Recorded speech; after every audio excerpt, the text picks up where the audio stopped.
රවි මණ්ඩලය මේ ඇඳලා තියෙන රවි මණ්ඩලයේ මේ ආකාරයෙන් විශූල සලකුණා හස්තේ නිර්මාණය වෙලා තියෙනවා බලන්න. එතකොට ප්‍රේමදාස මහත්තයාගේ අතෙත් මේක තිබ්බේ පොත්පත් මේ කුකුල් අණ්ඩ යටි පැත්තට. එතකොට ඔබේ අත්ලේ කුඩා ත්‍රිශූලයක් තියෙනවා නම් හොඳට බලන්න පරීක්ෂා කරන එය ඔබේ විශාල ජයග්‍රහණයක් දිනුමක් ව්‍යාපාර ශේෂයේ කුමන ශේෂයෙන් ඔබට ඉහළට යා හැකි ජයග්‍රහණයක් තමයි පෙන්වන්නේ.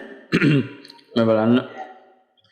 එතකොට අවුරුදු 40 පස්සේ සාර්ථකභාවය මේ හස්තේ ඔබත් බලන්න ඔබේ හස්තේ මෙවැනි සටහන් තියෙනවා. අපි බලන්නේ හස්ත රේඛා ජ්‍යොතිෂයකට කිසිම මිනිසු අපිට මැසේජ් එකක් අපි මැසේජ් එකක් කියවනවා. ඒක කියවන්නෙත් නැතෝ සිංහල තේරෙන්නේ නැත්නම් මට කරන්න දෙයක් නෑ. හස්තයෙන් විතරක් හොයාගෙන කියන්න බෑ.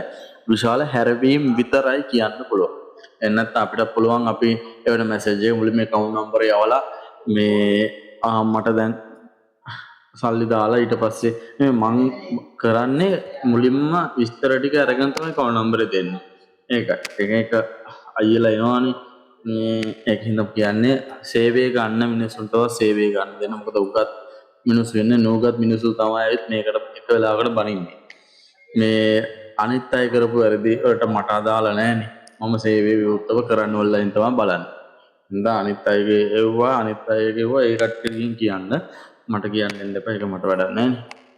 අනික ඒ හැම පේජ් එකේම ගිහිල්ලා බලද්දි කිසිම ලාභ නොමිලේ දෙයක් බලලා කියන්නේ මුදල් හැම දෙයකටම මුදල් අය කරා. මොකද හොය හැම හස්තරයක හා ජ්‍යොතිෂ පේජ් එකකට මං ගිහින් බලලා තියෙනවා කිසිම අය නිකන් සේවයක් කරන්නේ නැහැ.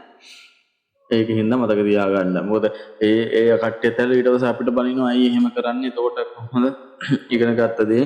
මොකද අපේ ගුරුවරු කියලා තියෙන්නේ නිකන් කාටවත් මෙහෙම අපි ප්‍රසිද්ධිය දාන ඒවා ඉගෙන ගන්න නිකන් කාටවත් දේවල් කරන්න නෑ. එහෙම කරලා අහු වෙන්නත් එපා කියලා. ඒ කියන්නේ නිකන් කරාම ඒකේ වටිනාකමක් නෑ. එයා මට ණය වෙනවා විතරයි. ඒකයි වෙන්නේ.